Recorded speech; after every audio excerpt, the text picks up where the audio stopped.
Notre invité du jour est Philippe Gaborio. Bonjour et merci d'avoir accepté notre invitation. Bonjour, pour venir merci, c'est avec plaisir. Sur le plateau de la matinale de TV Vendée. Oui, vous êtes juste à côté. Vous êtes le cofondateur de la start-up vendéenne Allegina. C'est ça, oui. Créateur de matériaux innovants et avec des coquilles d'huîtres. Et je crois que vous n'êtes pas venu seul. On peut les voir là. Voilà, vous m'aviez demandé d'emmener des coquilles d'huîtres. Vous voyez, ce sont des coquilles d'huîtres transformées et qui deviennent, avec cette seconde vie, des produits assez séduisants et utiles également. Et vous avez été nommé dans les 100 solutions innovantes, là, il n'y a pas longtemps, The Arch, car vous contribuez avec Allegina à la transition écologique. On imagine que c'est une satisfaction. Ah oui, c'est une vraie satisfaction. D'abord parce que c'est le fondement même de cette entreprise que j'ai créée avec mes associés il y a 5 ans. Maintenant. Et puis c'est la reconnaissance aussi à la fois de la qualité bien sûr des produits que l'on, et des matériaux que l'on fabrique avec les coquilles d'huîtres, et puis c'est la reconnaissance aussi d'un modèle qui est celui d'une économie circulaire qui va faire d'un déchet une ressource, une ressource et une matière première pour l'industrie, ce qui est le fond de la motivation et d'ailleurs vous avez été présenté, si je ne me trompe pas, au Parlement européen. Oui, tout à fait. Vous avez rencontré d'autres porteurs de projets. Bien sûr, d'ailleurs, on accompagnait, on était aussi avec Beneteau, qui était également sélectionné. C'était aussi une grande fierté, parce que Beneteau, ce sont des voisins, mais c'est aussi une belle image de la réussite de l'industrie vendéenne, mais aussi de l'innovation.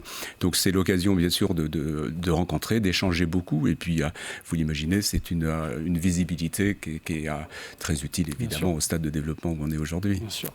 Alors, je me suis renseigné sur l'origine de ce nom, ça veut dire, l'origine de Allegina, ça veut dire né de la mer, c'est en grec. Ouais. C'est plutôt bien trouvé pour le coup. Oui, c'est plutôt bien trouvé. Aphrodite Allegina, c'est comme ça que j'ai trouvé ce nom. Donc Aphrodite Allegina, c'est un mot d'ailleurs qu'on entend très, très rarement, qui signifiait Aphrodite née de la mer. Et en plus, elle est sortie de la mer, dit la légende, assise sur un coquillage. Donc c'était vraiment tout à fait indiqué. Notre matière première, évidemment, elle est née de la mer, et puis par conséquent, nos produits également, et c'est une belle inspiration. Et pour parler du produit, justement, qu'est-ce qui fait que ces coquilles d'huîtres ont un impact positif sur l'environnement ? Comment ça se fait ? D'abord, vous savez, les coquilles d'huîtres en France, c'est environ entre 150 et 180 000 tonnes chaque année.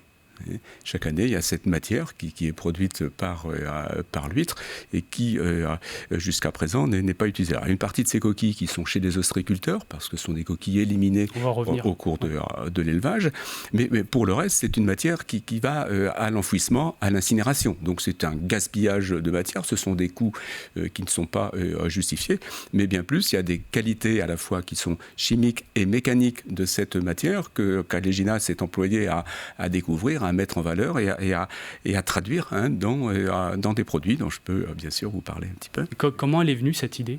L'idée de départ ? L'idée de départ, c'est la porcelaine.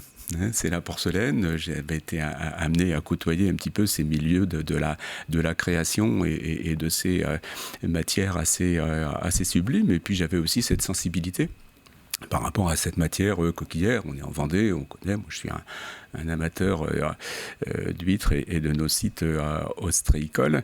Et je savais qu'il y avait cette problématique de trouver une manière de vraiment valoriser, sublimer cette matière. Et à un moment donné, l'idée m'est venue en voyant la blancheur nacrée de la coquille, de dire, mais fichtre, ça ressemble quand même sacrément à de la porcelaine. Et d'ailleurs, l'origine du mot porcelaine, vous savez que c'est le nom d'un coquillage.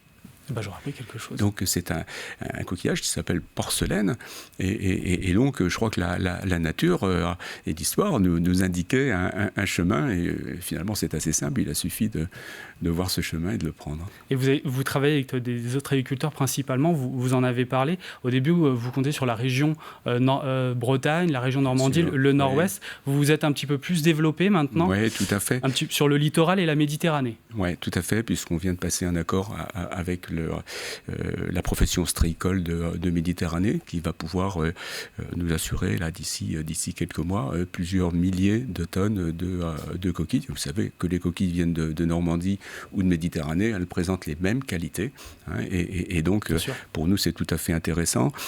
Si encore on s'était arrêté à la porcelaine, on n'aurait peut-être pas besoin des mêmes volumes, mais avec les autres produits qu'on a mis au point, ils sont potentiellement des très gros utilisateurs de matière, et c'était bien ce qu'on recherchait. Et donc aujourd'hui, vous décorez les plus belles tables étoilées de France.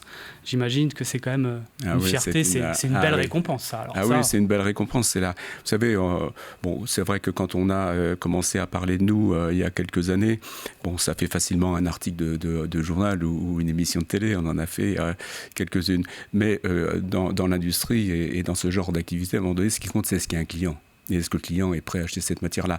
Donc effectivement, quand on a été contacté par les premiers chefs et quand aujourd'hui on a des commandes de chefs d'ailleurs qui nous pressent, puisque la saison reprend, ils nous disent attendez, et ma commande, où est-ce qu'elle en est? Donc ça veut dire qu'il y a une attente évidemment vis-à-vis de notre produit, parce qu'on a réussi à faire une porcelaine qui se distingue des autres. Si c'était presque aussi bien, voire un peu moins bien, c'est sûr qu'on nous dirait bravo, mais on ne nous achèterait pas la matière. Or là, on a une porcelaine qui a des qualités que les autres n'ont pas, la blancheur, la transparence, et puis cette aspiration marine qui est présente. Et sur une table, on le comprend bien, qu'il y a un réel intérêt. Du coup, on imagine aussi que le volume de la collecte va augmenter d'ici peu, c'est même peut-être déjà le cas. Ça se compte combien en nombre de coquilles, de kilos alors, à peu près? Alors là c'est un peu une colle. Je dirais que sur un volume de coquilles d'un mètre cube, il peut y avoir, on va dire, 3500 coquilles. Dans nos prévisions de développement, oui, ce sont des dizaines de milliers de tonnes de coquilles qu'on va pouvoir, nous, utiliser et valoriser dans nos produits. Alors, le pavé drainant, c'est un peu... Alors, la porcelaine, c'est effectivement un petit peu le rubis d'Alégina, mais les pavés drainants, c'est vraiment la solution utile pour les problématiques de gestion de l'eau dans nos villes, dans les zones d'activité, puisque aujourd'hui, on peut faire des parkings, des voies de circulation avec ces pavés. Oui, parce que vous ne faites pas que ça, vous faites aussi pavés, parking. On fait des pavés, on fait des toitures végétalisées, également à base de coquilles d'huîtres. Et ces trois matériaux, ces trois produits nous permettent de réutiliser 100% de la matière qu'on va collecter. Et ça, c'est important. Il n'y a pas de déchets coquillés dans notre activité. Et très rapidement, là, quels sont les projets d'Alégina? Vous envisagez d'exposer, de l'export? Est-ce que c'est envisageable? Alors, oui, l'export est envisageable. Ça n'a pas été jusqu'à présent la priorité. On a fait quelques ventes, qu'il s'agisse de prototypage de produits en porcelaine ou de vente de pavés à l'étranger, parfois même assez loin. On commence à regarder, et d'ailleurs en septembre, je participerai à une mission économique au Québec pour aller sonder aussi les marchés et les potentiels qu'il peut y avoir là-bas. En tout cas, merci Philippe Gaboriau d'être venu sur le plateau Télé Vendée, et on vous souhaite encore plein de belles réussites avec Alégina. Merci.